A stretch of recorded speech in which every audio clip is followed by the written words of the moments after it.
to Bennu and back. Presented by Science at NASA. NASA is launching a spacecraft to visit an asteroid and return to tell the tale.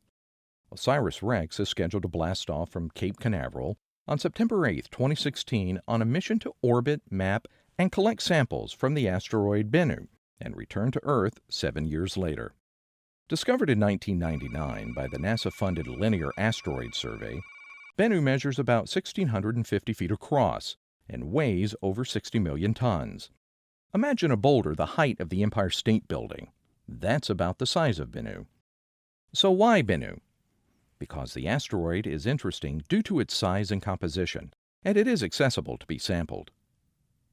Bennu is a primitive and carbon-rich asteroid. Primitive asteroids contain material that has not changed significantly since they formed over 4.5 billion years ago. The analysis of any organic material found on Bennu will give scientists an inventory of the materials present at the beginning of the solar system that may have had a role in the origin of life on Earth and potentially elsewhere. Indeed, Dante Loretta of the University of Arizona, principal investigator on the OSIRIS-REx mission, says mapping and sampling the space rock can potentially hold answers to the most fundamental questions human beings ask, like where do we come from? To get to Bennu, OSIRIS-REx will perform a series of deep space maneuvers, first orbiting the Sun for a year, and then using Earth's gravity to be slung towards the asteroid. The spacecraft will spend a year flying in close proximity to Bennu, its 5 instruments imaging the asteroid, documenting its lumpy shape, and surveying its chemical and physical properties. In July 2020, OSIRIS-REx will approach Bennu and execute its touch-and-go, or tag maneuver, a mechanical arm that functions like a combination sample scoop and pogo stick will be extended from the spacecraft. The spacecraft will slowly approach the asteroid until the sample head at the end of the arm gives a gentle high five to the surface.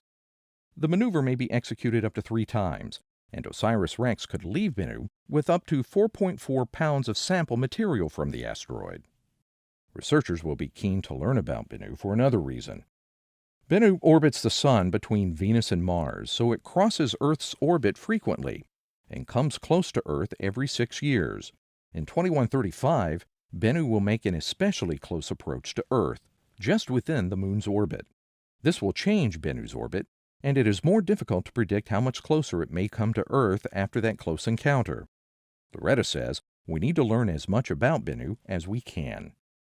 Predicting a small asteroid like Bennu's exact course is somewhat tricky due to the Yarkovsky effect.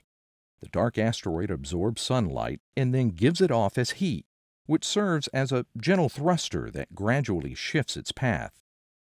Edward Bayshore of the University of Arizona, deputy principal investigator for OSIRIS-REx, says we'll get accurate measurements of the Yarkovsky effect on Bennu by precisely tracking OSIRIS-REx as it orbits the asteroid.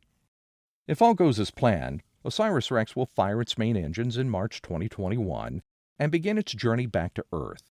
The samples will arrive in September 2023, when a capsule containing bits of Bennu will land at the Utah Test and Training Range. From there, the capsule and its precious contents will travel to NASA's Johnson Space Center in Houston, Texas, where hands-on analysis of this ancient asteroid will begin by mission scientists and then by scientists from all over the world. For updates on the mission to Bennu and back, go to www.asteroidmission.org. For more on objects in and around our solar system, stay tuned to science.nasa.gov.